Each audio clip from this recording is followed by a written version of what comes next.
Very good morning learners. Previous class में मैं बीच में छोड़ दिया था। For some indispensable reason I had to leave the class. उसी को मैं कंटिन्यू करने जा रहा हूँ। मैं उसे कंटिन्यू करूँगा और उसको ये करूँगा, कंप्लीट करने की कोशिश करूँगा। तो मैं आपको बता रहा था कि जो सेंटेंस हम बनाते हैं तो उसमें सबसे पहले खोजते हैं कि सब्जेक्ट इसका कौन है। जब भी आप बोलने लगें, जब भी आप कुछ लिखने लगें, यही दो काम जो एजेंटिव होता है, जिसको कर्ता कहते हैं, तो वो कुछ काम जो करता है वो सिर्फ करता है लिखने का और बोलने का। रीडिंग में आपको कुछ नहीं करना है, वो तो वहाँ बुक में लिखा हुआ है, आप रीडिंग करते हैं। लिसनिंग में भी कुछ नहीं करना है। लिसनिंग में बोलता कुछ कोई और है, हमको समझना रहता है। लेकिन जहाँ सेंटेंस बनाने की बात होती है खुद से, वहाँ दो बातें होती हैं, एक राइटिंग में और एक स्पीकिंग में। यही दो आपके लिए फील्ड है जहाँ आपको खुद बनाने की ज़रूरत होती है सेंटेंस को। तो राइटिंग में भी आप खुद से बनाते हैं। इसका ख्याल भी रहना चाहिए कि वो करेक्ट हो। थोड़ा सा इनकरेक्ट अगर सेंटेंस होगा तो फिर वो, अगर स्टूडेंट है तो उसको मार्क्स कम मिलेगा, अगर टीचर है या कोई और भी ऑफिसर है तो उसका इम्प्रेशन खराब होगा, तो उसकी योग्यता पर, कहिए कि काबिलियत पर वो एक यह होगा, एक इन्फेमी की बात होगी। तो इस तरह से दो ही चीज़ें, राइटिंग और स्पीकिंग। यहाँ एक जो वक्ता होता है, ऑरेटर जो है, जो स्पीच देता है, बोल रहा होता है, उसको भी खुद से बोलना होता है। और एक होता है राइट, जो लिखता है। तो राइटर है तो उसको भी सही लिखना पड़ता है। गलत लिखने से जो रीडर होते हैं, उसकी राइटिंग या राइटअप की जो रीडर होते हैं, अच्छा इम्प्रेशन नहीं वो कर पाता है। It doesn't cut good impression on the readers. और स्पीकिंग में भी है कि will not leave a good impression on the audience if you are not correct in speaking. So you have to be correct both in speaking and writing. तो इसमें मैंने बताया कि सेंटेंस कैसे हम शुरू करते हैं। सबसे पहले सब्जेक्ट, उसके बाद वर्ब, और उसके बाद वर्ब के बाद जो है वो फिर हम दूसरे जो शब्द होते हैं उनको रखते हैं। ये भी मैंने बताया कि उन शब्दों को आप सेंटेंस में पहले भी रख सकते हैं, यानी जो मेन सेंटेंस है सब्जेक्ट के पहले भी आप रख सकते हैं। एक बात देखना ये है कि जो सेंटेंस में वर्ड्स जो हम ऑर्डर में लिखते हैं उसको वर्ड ऑर्डर कहते हैं।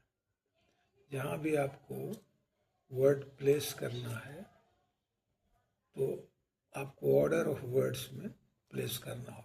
ऐसा नहीं कि जहाँ तहाँ शब्द आप लिख दें, ऐसा नहीं होता। सबसे पहले सब्जेक्ट, तो वर्ब। अगर वर्ब ट्रांजिटिव है तो ट्रांजिटिव उस वर्ब को कहते हैं जिसमें ऑब्जेक्ट होता है। जैसे आप कहते हैं कि आई राइट ए लेटर, तो आई राइट ए लेटर आप कहते हैं तो वो ए लेटर जो हुआ ऑब्जेक्ट हुआ, राइट वर्ब हुआ। यह ध्यान देने की यह बात है कि करीब करीब 95 मोर देन 95% वर्ब से ज़्यादा, more than 95% of verbs are both transitive and intransitive or can be used both है transitive and intransitive। जैसे इसी सेंटेंस को लीजिए कि he is writing a letter, ठीक है। तो अगर आप पूछते हैं उससे कि व्हाट आर यू डूइंग, तो कहेगा आई एम राइटिंग। तो जैसे वो कहा आई एम राइटिंग, तो ये राइटिंग जो है वो इंट्रांजिटिव हो गया, और जब कहता I am writing a letter तो इंट्रांजिटिव होगा। अगर वो किताब पढ़ रहा है तो कहेगा I am reading a book, तो ये वर्ब ट्रांजिटिव है। अगर सिर्फ बुक नहीं लगाता है, सिर्फ कहता है आई एम रीडिंग, तो ये वर्ब जो है इंट्रांजिटिव होगा। तो वर्ब जो हैं वो 95% वर्ब्स इंट्रांजिटिव ट्रांजिटिव दोनों होते हैं। कभी कभी तो ऐसा होता है कि जो वर्ब इंट्रांजिटिव होते हैं, जैसे मैंने कहा कि जो भी वर्ब्स इंट्रांजिटिव होते हैं उनके साथ क्या है समस्या, कि उसमें जो प्रीपोजिशन लगे होते हैं, जैसे लुक जो है, लुक वर्ब हमेशा इंट्रांजिटिव है। ही इज लुकिंग, अगर आप कहिएगा कि he is looking to me या ही लुकिंग एट मी, ध्यान दीजिए, तो ये वर्ब इंट्रांजिटिव है, बिना प्रीपोजिशन के लुक नहीं यूज कर सकते। लेकिन जब ये फ्रेजल वर्ब के यूज में, प्रीपोजिशनल वर्ब के यूज में अगर ये होगा, जैसे लुक फॉर मतलब खोजना, ठीक है, what are you looking for, तो वो कहेगा I am looking for my English book, तो लुक फॉर जो है ये ट्रांजिटिव हो गया।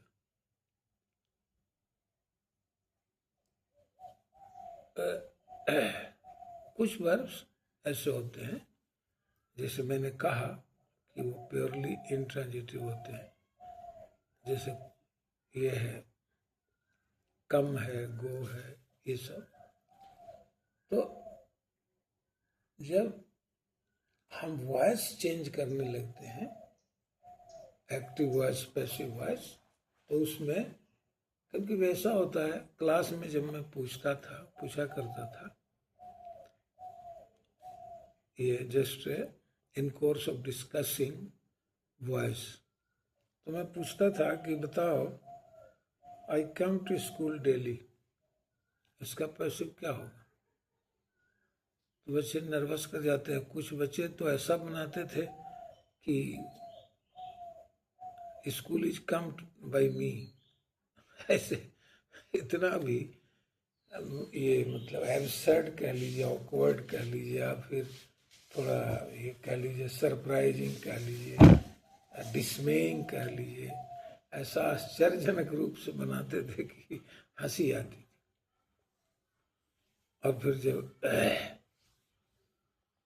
ऐसे कहता था कि I go back home from school direct, direct का मतलब हुआ कि मैं सीधे चल जाता हूँ, I go my home straight from school, मैंने बीच में रुकता नहीं हूँ, सीधे घर चला गया। तो my home is gone by me, ऐसे बच्चे बनाते थे। तो ध्यान रखना चाहिए कि जो वर्ब इंट्रांजिटिव होता है या जिसका इंट्रांजिटिव में यूज किया हुआ है, कोई कहता है कि आई एम राइटिंग, इसका क्या होगा, नहीं होगा, कैसा होगा। जहाँ ऑब्जेक्ट नहीं है, हम वॉइस चेंज करते ही तो करते हैं, सब्जेक्ट को ऑब्जेक्ट बना देते हैं, ऑब्जेक्ट को सब्जेक्ट बना देते हैं, यही तो करते हैं। तो जब ऑब्जेक्ट ही नहीं है तो सब्जेक्ट बनेगा क्या। कौन बनेगा? इसलिए हमेशा ट्रांजिटिव वर्ब का पैसिव होता है।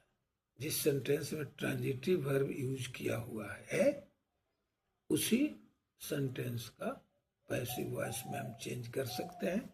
नहीं तो जिसमें इंट्रांजिटिव वर्ब यूज किया हुआ है उसको हम पैसिव वॉइस में चेंज नहीं कर सकते। तो इस तरह से ट्रांजिटिव और इंट्रांजिटिव वर्ब जो है यही अंतर है कि ट्रांजिटिव वर्ब डायरेक्ट वर्ब ये के बाद ऑब्जेक्ट आ जाता है और जो इंट्रांजिटिव वर्ब होता है उसमें हमेशा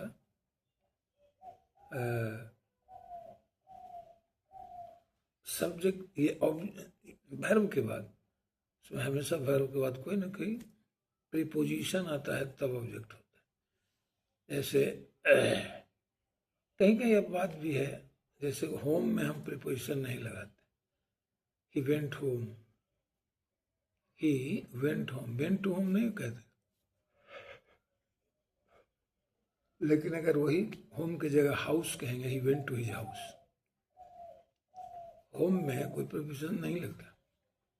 लेकिन जैसे ही हम कहते हैं कि he went to his house, house कहते हैं तो टू लग जाएगा, क्योंकि गो इंट्रांजिटिव।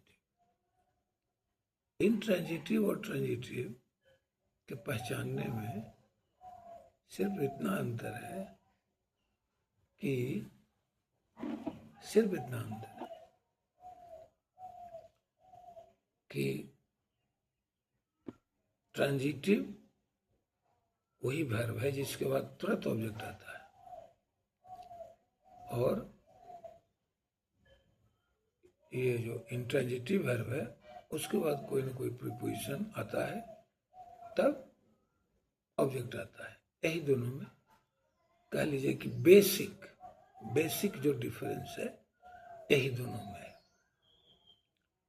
अब यही ट्रांजिटिव वर्ब जो है वो दो तरह का होता है, मोनोट्रांजिटिव और डाई ट्रांजिटिव। मोनोट्रांजिटिव वो होता है जो एक ही ऑब्जेक्ट लेता है, और डाई ट्रांजिटिव वो होता है जो दो ऑब्जेक्ट लेता है। जैसे टेक जो है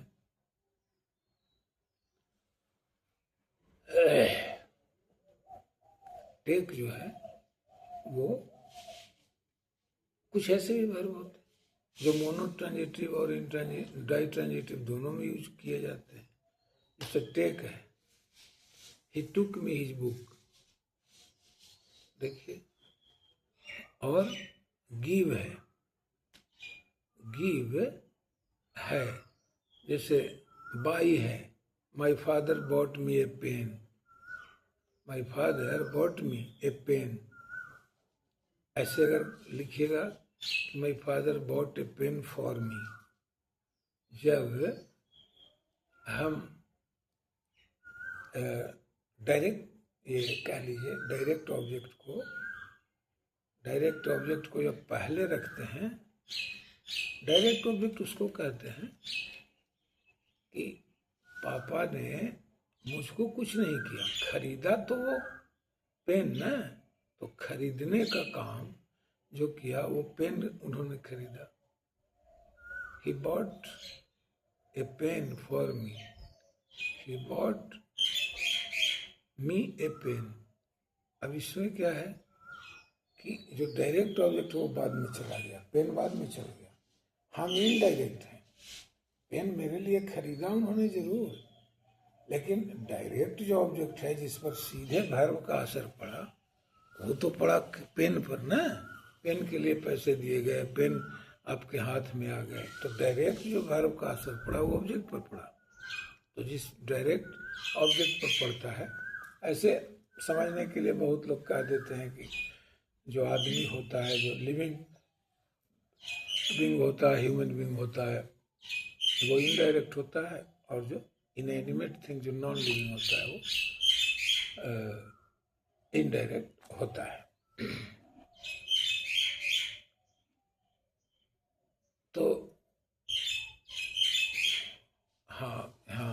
जैसे फिर से सुन लीजिए, जो इनएनिमेट होता है, जो नॉन लिविंग होता है, वो डायरेक्ट होता है, और जो आदमी होता है, लिविंग होता है, वो इनडायरेक्ट होता है। समझने के लिए ऐसे लोग कह देते हैं, लेकिन कभी कभी यहाँ कन्फ्यूजन भी हो जाता है। जैसे मान लीजिए कभी कभी ऐसा होता है कि दोनों में नॉन लिविंग है, तो फिर किसको डायरेक्ट किसको इनडायरेक्ट कहेंगे? इसका मतलब ये है कि ये तो समझने के लिए ऐसा कहा गया।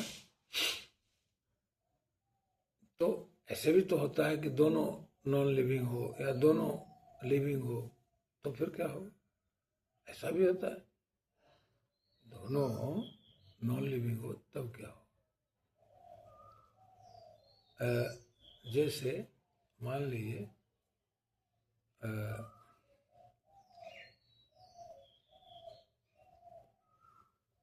जैसे मान लीजिए कोई आदमी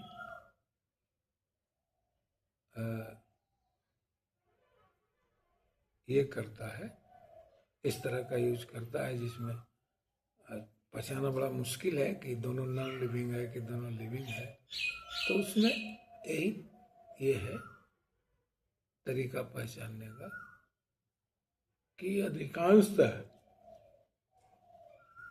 या कोई जरूरी नहीं है, लेकिन अधिकांशतः ये देखा जाता है कि जो सेंटेंस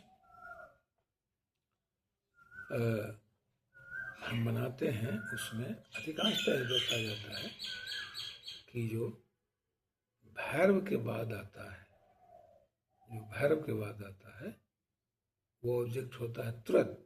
ऑब्जेक्ट और वर्ब के बीच में कोई भी पार्टिकल नहीं रहता। तो वर्ब और ये कह लीजिए ऑब्जेक्ट के बीच में कुछ रहता नहीं है।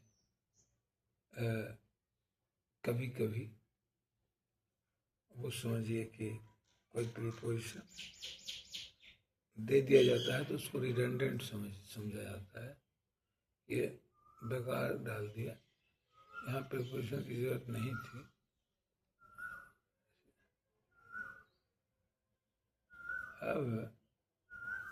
अब आपको ये बताने जा रहा हूँ कि अब इससे आगे जो हम लोग जानेंगे वो ये जानेंगे कि जैसे ही हम सेंटेंस जैसे बनाते हैं सेंटेंस, तो उसमें सेंटेंस बनाने में ये तो हो गया कि जो सब्जेक्ट होगा उसको पहले रखें, जो उसके बाद जो क्रिया हो रही है, जो वर्ब जिसे कहते हैं उसके बाद रखें, वर्ब का जिस पर इफेक्ट पड़ रहा है उसको ऑब्जेक्ट कहते हैं, उसके बाद रखें। तो ऑर्डर ऑफ वर्ड्स बताया। लेकिन अब इसमें एक बहुत जो जरूरी चीज है वो है time and tense. Time and tense, कोई भी सेंटेंस बनाने के पहले आप ये जरूर देखेंगे कि किस टेंस का ये सेंटेंस है। आप जानते हैं कि 3 टेंस होता है। आप भी थोड़ा सा सोचेंगे कि 3 टेंस होता है और तीनों टेंस के 4 फॉर्म्स होते हैं। 4 फॉर्म्स होते हैं। पहले का जो पहला फॉर्म होता है वो सिंपल फॉर्म कहलाता है, इंडेफिनिट भी कहते हैं उसको। दूसरा फॉर्म होता है उसको कंटिन्यूअस कहते हैं, उसको प्रोग्रेसिव भी कहते हैं। तीसरा फॉर्म होता है उसको परफेक्ट कंटिन्यूअस कहते हैं। और तीसरा जो हुआ उसको परफेक्ट कहते हैं, और जो चौथा हुआ उसको परफेक्ट कंटिन्यूअस कहते हैं। अब सुन लीजिए, पहला हुआ सिंपल जिसको इंडेफिनिट भी कहते हैं, दूसरा हुआ कॉन्टिन्यूअस इसको प्रोग्रेसिव या इम्परफेक्ट भी कहते हैं, तीसरा परफेक्ट हुआ और चौथा परफेक्ट कंटिन्यूअस।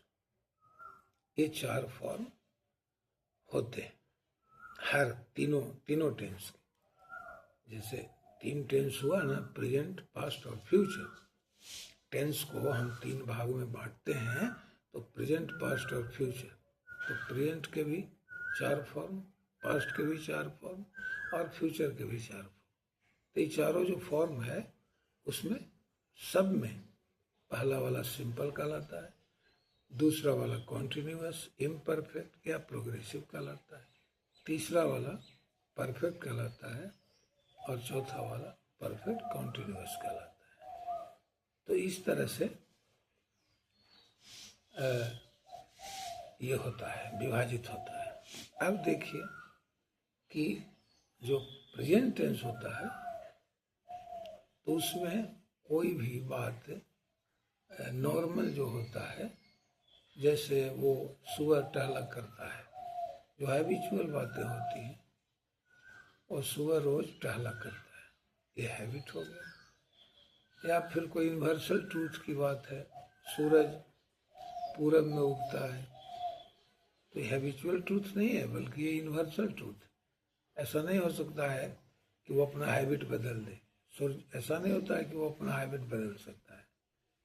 तो ये यूनिवर्सल ट्रूथ है कि सूरज जब उगेगा तो पूरब में ही उगेगा। हैबिचुअल ट्रूथ ये है कि कोई हैबिट आपका है जो आप डेली करते हैं, वो हैबिट आपकी लगी हुई है, तो हैबिचुअल ट्रूथ को भी प्रेजेंट, सिंपल प्रेजेंट में कहते हैं।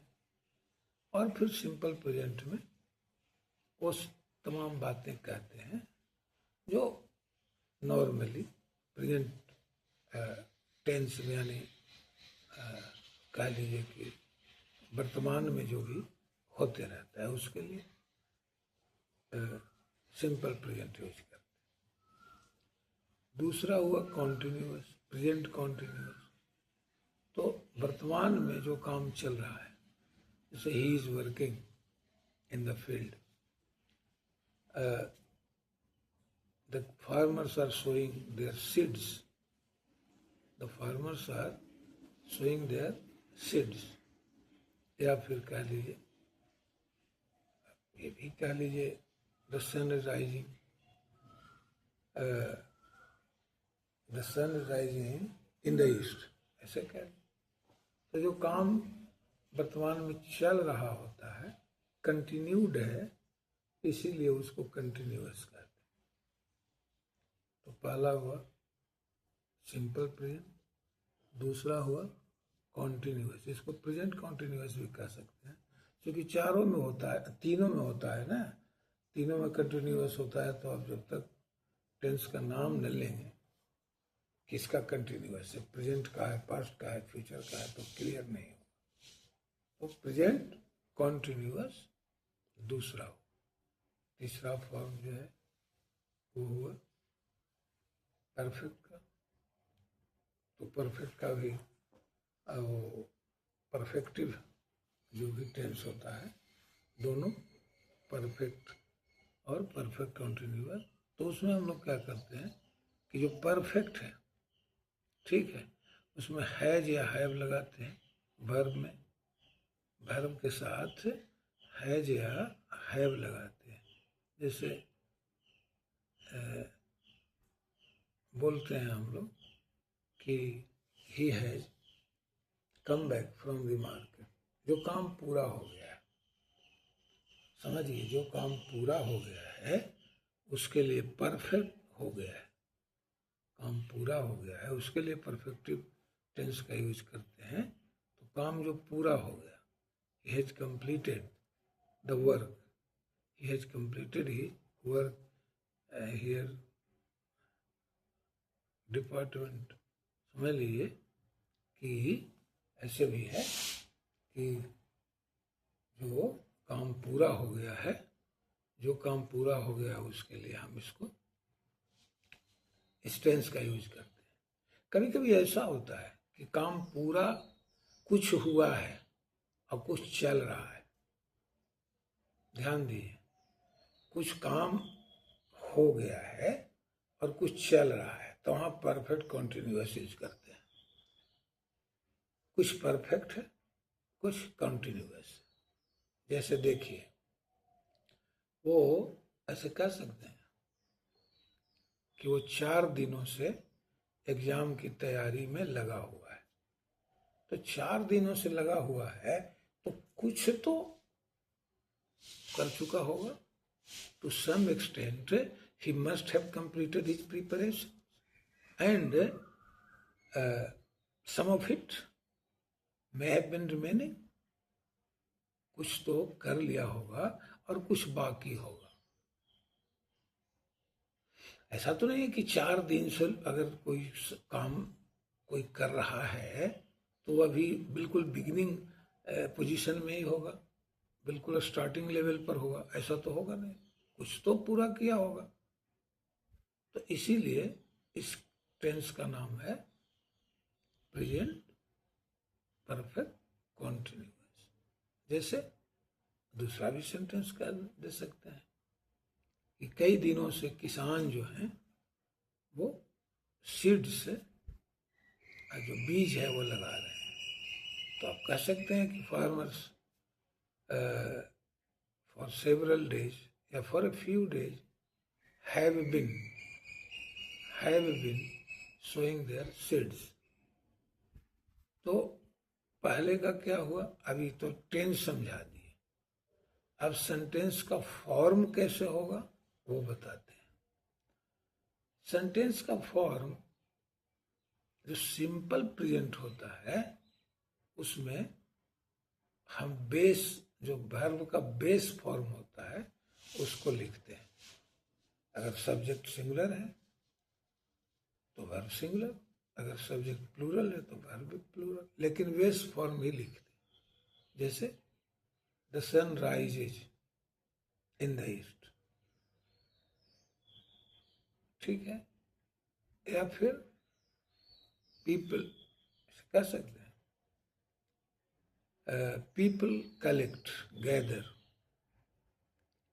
Under this tree every Sunday evening for their social meeting. हर संडे के शाम, एवरी संडे इवनिंग, पीपल या फार्मर्स जो कह लीजिए, विलेजर्स कह लीजिए, people of this village gather together under this tree for their social meeting. सामाजिक सभा होती है इसी बरगद के नीचे, इसी बरगद के नीचे सब लोग शाम में, संडे शाम में इकट्ठे होते हैं। गांव में क्या विकास होना है, क्या बातें रह गई हैं, क्या बातें अभी कह लीजिए कि कौन बातें पूरी हुई है, कौन बातें गांव के विकास के लिए क्या क्या जरूरी है, सब के बारे में मीटिंग होती है। तो लोग इकट्ठे होते हैं हर संडे शाम। तो ये सब जो है, मैंने पहले कहा कि जो हैबिचुअली होता है, जो कह लीजिए कि जो रेगुलरली होता है, जो रेगुलर कोई काम होते रहता है, तो उसमें हम सिंपल प्रेजेंट लगाते हैं। प्रेजेंट कंटिन्यूअस कहाँ लगाते हैं, वहाँ लगाते हैं। जैसे I am working on tense today, ये कह सकते हैं। या आप ये कह सकते हैं आपके आई एम रीडिंग ग्रामर टुडे, ये भी आप कह सकते हैं। अब इससे आगे जो बात है वो है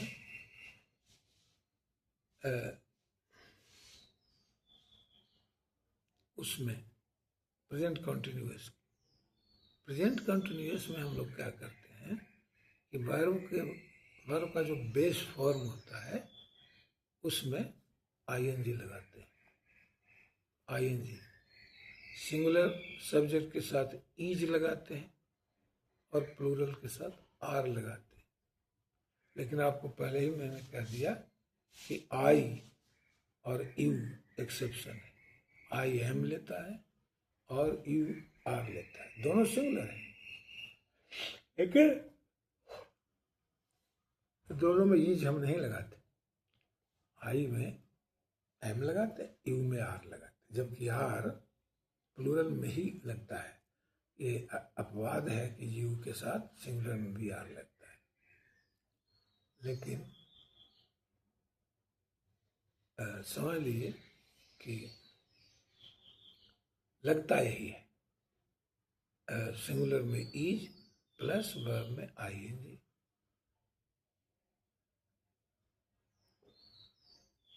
और इससे आगे इसमें कुछ नहीं करते, इज एम आर ये सब लगाए और उसके बाद वर्ब में आईएनजी फॉर्म, जो आईएनजी फॉर्म है, जो आईएनजी सफिक्स है उसको लगा दिए। तो ये हो गया प्रेजेंट कॉन्टिन्यूअस, ये प्रेजेंट कॉन्टिन्यूअस हो गया। अब फिर आगे चलते हैं प्रेजेंट परफेक्ट में। उसमें क्या होता है, तो उसमें सब्जेक्ट होता है और उसमें सब्जेक्ट के अनुसार हैज या हैव लगाते हैं। प्लूरल है तो हैव, सिंगुलर है तो हैज, लेकिन फिर वहाँ भी आई और यू के साथ हैव ही लगता है, हैज नहीं लगता है। लेकिन ऐसे नॉर्मली सिंगुलर के साथ हैज और प्लूरल के साथ हैव लगाइए सब्जेक्ट के बाद। जैसे Ram has come, Ram has come from the market, वो आ गया है, राम बाजार से आ गया है, ये मीनिंग हुआ। तो या ये कह लीजिए कि he has completed his homework, the child has completed his homework, ये भी कह सकते हैं, बच्चे ने अपना होमवर्क पूरा कर लिया है। अब इससे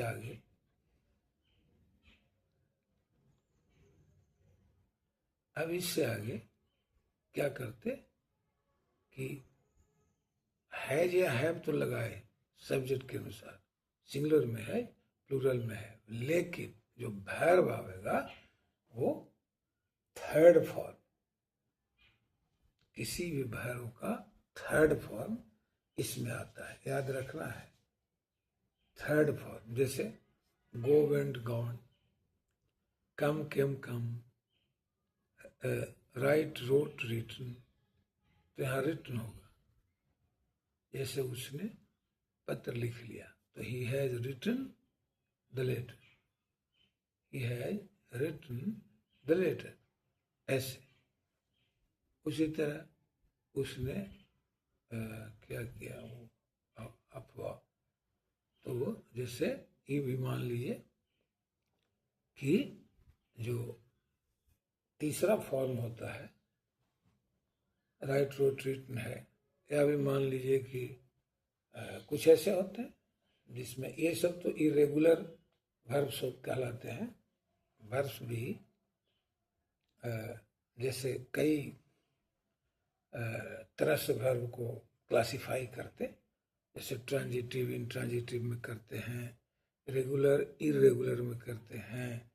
वो समझ लीजिए कि फिर वो है जैसे मान लीजिए कि रेगुलर उसको कहते हैं जिसमें ईडी लगा के थर्ड फॉर्म बनाते हैं, और इरेगुलर उसको कहते हैं जिसमें ईडी लगा के थर्ड फॉर्म नहीं बनाते, वो अलग ही उसका ये रहता है, फॉर्म रहता है, इरेगुलर कहते। फिर ये करते, फिर जो तीसरा कैटेगरी है तो फिर ऐसे करते वर्ब को क्लासिफाई करते कि ये वर्ब ये है फैक्टिटिव वर्ब है, तो स्टेटिव वर्ब है, तो डिनामिक वर्ब है, तो लिंक वर्ब्स है, तो रेसिप्रोकल वर्ब्स है, तो रिफ्लेक्सिव वर्ब्स है। तो इस तरह से फिर कई कैटेगरी और वर्ब के ये है क्लासिफाई इस तरह से करते हैं। तो वर्ब को हम लोग इस तरह से क्लासिफाई करते हैं। तो वर्ब में पहले भी मैं बता चुका हूँ कि वर्ब जो ईडी लगाकर डी या ईडी लगाकर जिसका पास्ट पार्टिसिपल फॉर्म यानी थर्ड फॉर्म बनता है, डीईडी लगाकर उस वर्ब को रेगुलर कहते हैं। और जिस इस तरह से नहीं जिसका थर्ड फॉर्म बनता है उसको इरेगुलर कहते हैं। तो इरेगुलर का थर्ड फॉर्म हो या रेगुलर का थर्ड फॉर्म हो, लेकिन वो आवेगा थर्ड फॉर्म ही। ठीक है, वो थर्ड फॉर्म ही आएगा हैज हैव के बाद। सब्जेक्ट, तब हैज या हैव, और फिर वर्ब का थर्ड फॉर्म, ऐसे आता है थर्ड का वर्ब का थर्ड फॉर्म। अब इसमें क्या होता है कि आप जैसे बनाए कि he has come back from the market, या फिर ऐसे भी बनाया कि he has gone to the market, या फिर ऐसे कर सकते हैं I have written my letter, the child has completed his work. आप जब कहते हैं कि I have written a letter, तो रिटन जो है इरेगुलर वर्ब है, इरेगुलर वर्ब का थर्ड फॉर्म हुआ। अब जो रेगुलर का है वो देख लीजिए, he has completed his homework, यहाँ कंप्लीट में डी लगा दिए, कंप्लीट में सिर्फ डी लगाए। आई वांटेड, ऐसे कह सकते हैं कि ही हैज एक्सपेक्टेड दिस, उसकी यही आशा थी। ही हैज वांटेड इट, वो इसको चाहा है, उसकी चाहत है, चाहता है, ये भी कर सकते हैं। तो ये डी या ईडी लगाकर जो हम थर्ड फॉर्म वर्ब का जो बनाते हैं, चाहे वो ये हो रेगुलर हो, मान लीजिए कि वो रेगुलर में ही तो डी लगाते हैं, रेगुलर में तो वो लगाते नहीं। तो इस तरह से हम लोग, इस तरह से वर्ब का हम लोग ये करते हैं, थर्ड फॉर्म बनाते हैं। तो ये जो प्रेजेंट परफेक्ट हुआ, उसमें सब्जेक्ट लिखिए, तब उसके बाद हैज या हैव लिखिए, उसके बाद वर्ब का थर्ड फॉर्म, चाहे रेगुलर हो या इरेगुलर हो। ये हो गया, आप समझ लिए कि ये हो गया ये मतलब time and tense. Time and tense इसलिए कहा जाता है, पहले के क्लास में भी मैं बताया हूँ कि टेंस के जो फॉर्म्स होते हैं, टाइम सबसे वो नहीं करता, मैच नहीं करता। कभी कभी हम लोग सिंपल प्रेजेंट से सिंपल पास्ट की बात कह लेते हैं, जैसे the president of America meets his counter part of England. England में तो राष्ट्रपति नहीं होता है, वहाँ तो राजा होता है, प्रिंस होता है। और चलिए दूसरा स्विट्जरलैंड, जहाँ होता है राष्ट्रपति, वहीं की बात कह देता हूँ। तो या फिर इंडियन कह लीजिए, इंडियन प्रेसिडेंट हिज ए इंडियन काउंटर पार्ट, ऐसे भी कह सकते हैं। जैसे ऐसे कह सकते हैं कि दो कह सकते हैं प्रेसिडेंट ऑफ पाकिस्तान, या प्रेसिडेंट ऑफ, बहुत देश में राजा होते हैं, महाराजा होते हैं, बहुत देश में प्रेसिडेंट होते हैं, बहुत देश में समझिए प्रेसिडेंट प्राइम मिनिस्टर दोनों होते हैं। तो इस तरह से आप कह सकते हैं कि द प्रेसिडेंट ऑफ, जैसे द प्रेसिडेंट ऑफ चाइना, वहाँ प्रधानमंत्री नहीं होता, वहाँ प्रेसिडेंट ही होता है, वही सब कुछ होता है। तो the president of China meets his Indian counter part, या मीट्स द इंडियन प्रेसिडेंट, ऐसे कह सकते। तो मीट्स आपने कहा तो मीट्स, लेकिन वो समझ लीजिए कि मीट्स तो हुआ सिंपल प्रेजेंट, लेकिन मुलाकात तो हो गई है ना, मुलाकात जो है वो हो गई है। और हम जो ये लगा रहे हैं वो सिंपल प्रेजेंट लगा रहे हैं। तो सिंपल प्रेजेंट से हम सिंपल पास्ट की बात कह रहे हैं। तो इसीलिए टाइम एंड टेंस, हम लोग के ज़माने में सिर्फ टेंस पढ़ाया जाता था, टाइम नहीं, लेकिन अब टाइम भी पढ़ाया जाता है, इसलिए कि टाइम कुछ है। देखिए टाइम है पास्ट टेंस का, लेकिन टेंस है सिंपल या प्रेजेंट, सिंपल प्रेजेंट। टाइम जो है वो पास्ट का है, मुलाकात हो गई है प्रेसिडेंट की, सोच लीजिए। टेंस है पास्ट का, लेकिन टाइम हम यूज कर रहे हैं ये प्रेजेंट का। तो इसीलिए टाइम एंड टेंस पढ़ना दोनों जरूरी है कि टेंस यूज कर रहे हैं सिंपल प्रेजेंट और वो टाइम है पास्ट का, टाइम है पास्ट का और टेंस सिंपल प्रेजेंट यूज कर रहे हैं। इसी तरह हम लोग कभी कभी प्रेजेंट कॉन्टिन्यूअस से, इसीलिए कभी कभी हम लोग प्रेजेंट कॉन्टिन्यूअस से क्या करते हैं कि प्रेजेंट कॉन्टिन्यूअस से हम लोग फ्यूचर एक्सप्रेस करते हैं। अब मान लीजिए टाइम तो फ्यूचर का है, आप एक्सप्रेस कर रहे हैं प्रेजेंट से। जैसे कोई आपसे पूछता है कि are you going to school tomorrow, अब सोचिए टुमारो की बात वो कह रहा है, उसको कहना चाहिए था will you go to school tomorrow, will you go to school tomorrow, कह रहा है are you going to school tomorrow. अब समझ लीजिए, अब प्रेजेंट कॉन्टिन्यूअस से वो फ्यूचर टेंस की बात पूछ रहा है, तो आप कहते हैं yes yes I am going, मतलब हाँ हाँ जा रहा हूँ। तो अभी प्रेजेंट का तो काम है नहीं, वो तो कल जाएंगे ना स्कूल, तो आपको कल जाना है, कल जाएंगे स्कूल। तो कल जब आप स्कूल जाएंगे तो वो फ्यूचर की बात होगी, लेकिन आप कह रहे हैं प्रेजेंट कॉन्टिन्यूअस में, फ्यूचर की बात प्रेजेंट कॉन्टिन्यूअस में कह रहे हैं। अब टाइम हो गया फ्यूचर और टेंस हो गया प्रेजेंट का, प्रेजेंट कॉन्टिन्यूअस। तो इस तरह की जो ये हैं बातें हैं, उसको इस तरह की बातें जो हो जाती हैं, इसीलिए हम लोग क्या करते हैं कि टाइम एंड टेंस दोनों को रखते हैं, पढ़ने के लिए भी पढ़ाने के लिए भी, ताकि कोई कंफ्यूजन ना हो। अब जैसे मान लीजिए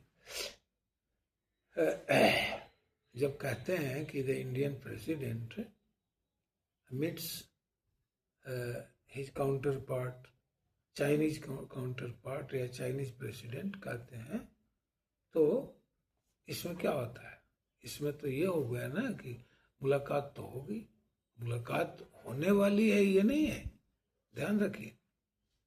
ऐसे अगर होता कि मुलाकात होने वाली है तब तो फ्यूचर में उसको एक्सप्रेस करते। सिंपल प्रेजेंट में इसीलिए कर रहे हैं कि काम हो गया, मतलब मुलाकात हो गई। तो जब मुलाकात हो गई तो फिर आप क्यों सिंपल प्रेजेंट में लिख रहे हैं?